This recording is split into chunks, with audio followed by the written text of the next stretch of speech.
নমস্কার, সনাতন ধর্মকথা চ্যানেলে আপনাদের সবাইকে স্বাগত। আজ পৌষ মাসের ২ তারিখ বৃহস্পতিবার, কৃষ্ণপক্ষের চতুর্দশী তিথি। মহাভারতের আদি পর্বের ১৮২তম অধ্যায়ের কলমাসপাদের পুত্র রহস্য পর্ব শুরু করব। নারায়ণং নমস্কৃত্য নরং চৈব নরোত্তমং দেবীং সরস্বতীং ব্যাসাম তত জয়মুদীরয়েৎ। অর্জুন গন্ধর্বরাজ অঙ্গারপর্ণকে জিজ্ঞাসা করলেন, হে গন্ধর্বরাজ, রাজা কলমাসপাদ কোন কারণে নিজের পত্নীকে মহর্ষি বশিষ্ঠের কাছে নিয়োগের জন্য পাঠিয়েছিলেন, এবং সেই ধর্মজ্ঞ মহর্ষি বা গুরু হয়ে কিভাবে নিজের শিষ্যার সঙ্গে মিলনে রত হলেন? তিনি কি কখনো এর আগে এমন অধর্ম আচরণ করেছিলেন? এই বিষয়ে আমার অত্যন্ত সন্দেহ হচ্ছে। অতএব হে সখা, এই বিষয়ে তুমি আমাকে সবিশেষ বর্ণনা করে আমার সংশয়কে নিবারণ করো। গন্ধর্বরাজ বললেন, হে অর্জুন, রাজা কলমাসপাদ এবং বশিষ্ঠের যা কিছু জিজ্ঞাসা করলে সে সমস্তই বলছি শোনো। পূর্বে বলা হয়েছে যে বশিষ্ঠের পুত্র মহাত্মা শক্তি রাজা কলমাসপাদকে অভিশাপ দিয়েছিলেন। রাজা অভিশাপগ্রস্ত হয়ে এবং ক্রোধ পরবশ হয়ে নিজের নগর পরিত্যাগ করে পত্নীর সঙ্গে এক নিবিড় অরণ্যে প্রবেশ করলেন। সেই অরণ্য ছিল নানা জাতীয় জন্তুগণে সমাকীর্ণ। রাজা সেখানে ভ্রমণ করতে করতে শত সহস্র হিংস্র জন্তুর ভয়ঙ্কর গভীর রব শুনতে লাগলেন। একদিন সেই রাক্ষসরূপী রাজা ক্ষুধার জন্য নিজের আহারের সন্ধানে বেরিয়েছিলেন। এমন সময় দেখতে পেলেন এক ব্রাহ্মণ দম্পতি কামে আসক্ত হয়েছেন। তারা রাজাকে দেখে ভয় পেয়ে দ্রুত পালাতে বাধ্য হলেন। রাজা কলমাসপাদ সেই ব্রাহ্মণকে নিজের বলের প্রভাবে ধরে নিলেন। ব্রাহ্মণী স্বামীকে আটক দেখে বললেন, হে রাজা, আমার একটি নিবেদন আছে, শুনুন। আপনি আদিত্য বংশে জন্মগ্রহণ করেছেন, সর্বলোকে সুবিখ্যাত আছেন, বিশেষত ধর্ম অনুষ্ঠান এবং গুরুজনের সেবায় অনুরক্ত। অতএব আপনার এমন পাপ আচরণ করা উচিত নয়। আমি ঋতুকাল উপস্থিত দেখে সন্তান লাভের আশায় স্বামীর সঙ্গে সঙ্গমে লিপ্ত ছিলাম, এখনো কৃতার্থ হতে পারিনি।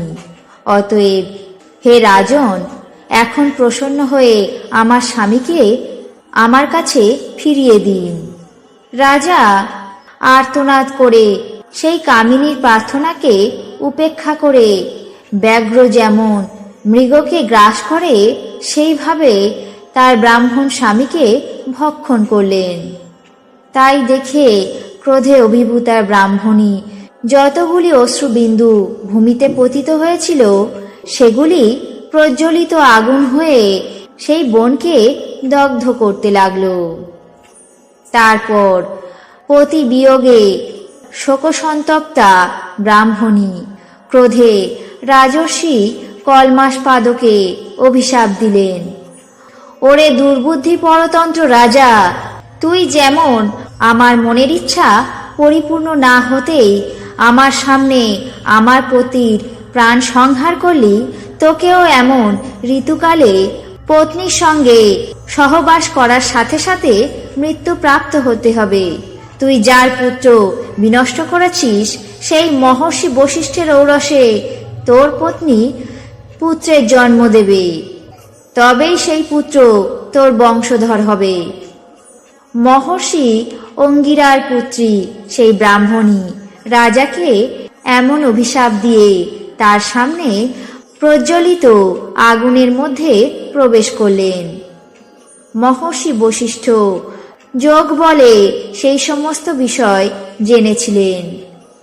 তারপর বহুকাল কেটে গেলে রাজা অভিশাপ মুক্ত হলেন।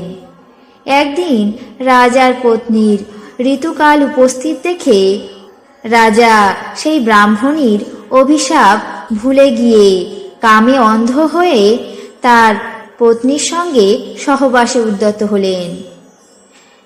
তখন তার পত্নী তাকে সহবাসে বাধা দিলেন এবং সেই ব্রাহ্মণীর অভিশাপের কথা স্মরণ করালেন।